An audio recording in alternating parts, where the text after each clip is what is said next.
Le royaume des cieux ressemble encore à un filet jeté dans la mer et qui ramène des poissons de toutes les sortes.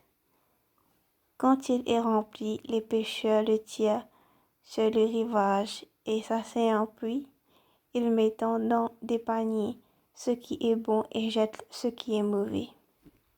Il en ira de même à la fin du monde.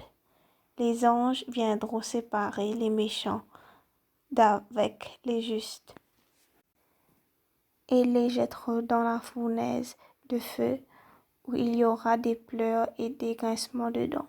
Jésus leur dit, avez-vous compris tout cela? Oui, Seigneur, répondit-il. Et il leur dit, c'est pourquoi tout spécialiste de la loi instruit de ce qui concerne le royaume des cieux ressemble à un maître de maison qui tire de son trésor des choses nouvelles et des choses anciennes. Lorsque Jésus eut fini de dire ces paraboles, il partit de là.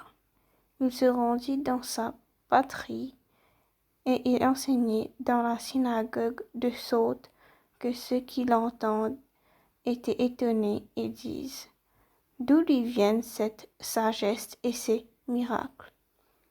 N'est-il pas le fils du charpentier? N'est-ce pas Marie qui est sa mère? Jacques, Joseph, Simon et Jude ne sont-ils pas ses frères?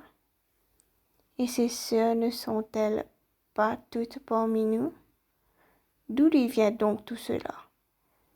Et il représentait un obstacle pour ceux.